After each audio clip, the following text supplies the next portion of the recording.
تفوز الارجنتين 7-2 ان شاء الله. توصل كاس العالم 1-2-3 في الجيري. واي واحد يا اخويا 7 كثير على المنتخب السعودي. 7-2. احنا فهمنا الكوره احنا شجعنا الكوره وشجعنا الجزائر في 78 كأن منتخب الوطن 82 شفت؟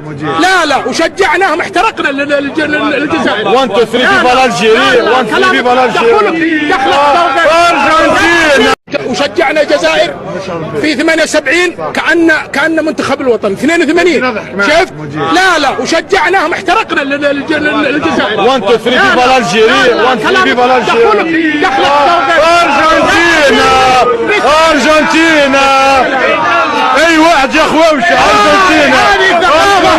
هذه ثقافة الغربية والفرنسية تشربه في المغرب العربي. في ارجنتينا تتأهل انت تتأهل اي واحد تتكلم في الارجنتين.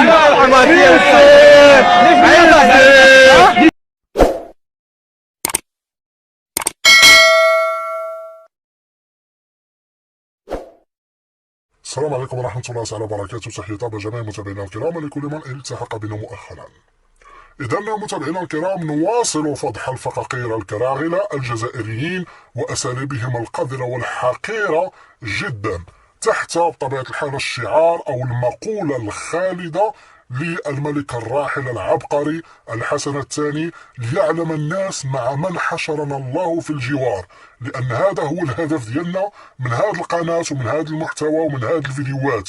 بغينا الناس يعرفوا مع من حشرنا الله في الجوار، ونبقاو نفضحوا الكراهنة والفقاقير وهذه الحضارة الكبرى وهذه الجزائريين والأساليب ديالهم القذرة والحقيرة، لا مع المغرب ولا مع حتى العرب. الآن بس كتبان الصورة ديالهم الحقيرة والصورة ديالهم بطبيعة الحال السيئة جدا، لأنه ما تشاهدونه أمامكم على الشاشة متابعينا الكرام هذا مشجع جزائري فقر الكارغولي مع المشجعين أو الجماهير الأرجنتينيين في المقابلة اللي جمعتنا بين المنتخب السعودي مع المنتخب الأرجنتيني. وبطبيعة الحال كان هناك انتصار رائع جدا للمنتخب السعودي، ومجددا نهنئ المنتخب السعودي على هذا الانتصار ولعقبالنا إن شاء الله يوم غد. فهذا المشهد اللي كتشوفوا متابعينا الكرام مشهد حقير جدا. ها هو هذا الجزائري الفقر الكارغولي لابس بطبيعة الحال ذلك أو تلك يعني القميص اللي سارقين فيه الزليج المغربي.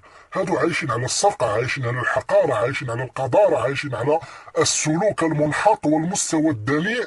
بل أكثر من ذلك متابعينا الكرام هاد الناس ما عندهم لا ملة لا دين لا أصل لا أمة لا تاريخ ولهم يحزنون. لأنه لو كانوا عندهم ملة وعندهم أصل ما غاديش يمشيو يشجعوا المنتخب الأرجنتيني ضد منتخب المملكة العربية السعودية، فقط لأن السعودية تدعم وحدة المغرب الترابية. دابا شوفوا المنطق ديال الكراغلة كيفاش داير. العرب كلهم كانوا كيشجعوا المنتخب السعودي إلا الفقاقير الكراغلة، لأن السعودية تدعم المغرب في وحدته الترابية.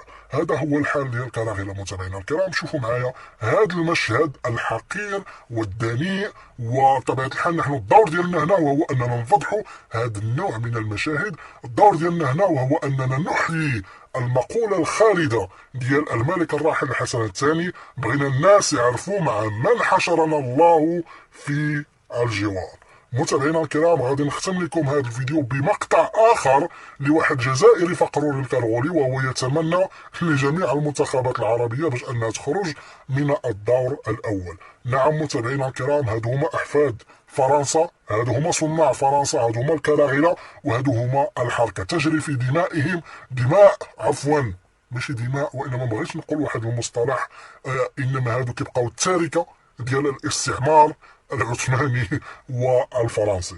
متابعينا الكرام أراكم في فيديو قادم، والسلام عليكم ورحمة الله تعالى وبركاته. العرب ما سيبورتيهمش كي تونس كي المروك كي هادوك السعودية ما سيبورتيهمش. أنا إن شاء الله هادوك بريمياتور يخرجوا بريمياتور إن شاء الله في ليبوا ما يقيسوهاش، في البارة وين ما يديروهاش ما كاش إليمين إن شاء الله يخرجوا. حاجة المليحة اللي في قطر كاين ناس راح تدخل الإسلام والعرب راح يخرجوا بريميرتور. هذا ما كان ان شاء الله تخرجوا بريميرتور. انا ما سيبورتيكم خاطش علاه انتم كي تديروا حاجه تفرحوا بالجزائر، انت ما تفرحش بينا كامل يا اخو. انا نقول لك صح انت ما تفرحش يا بينا، وان شاء الله تريمينا بريميرتور والله ما تجوز ان شاء الله باذن الله.